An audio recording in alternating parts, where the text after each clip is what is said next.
Саламатсыздар, урматтуу мекендештер. Бүгүн биз Анталия шаарындабыз. Анталиядагы кыргыздар тууралуу. Анталиянын тегерегинде Кемер, Бодрум, Белек, Алания, Текирова, Чамиево жана башка шаарлардагы мекендештерибиз тууралуу жакшы бир маалыматты тартуулап турууну туура чечтик. Андыктан Супара каналы менен ар дайым чогулуңуздар. Биз сиздер менен ар дайым чогубуз.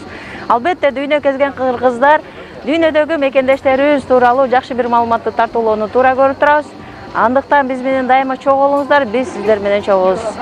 Супара каналы сиздер менен чогуу. Биз бүгүн Кемер шаарындабыз.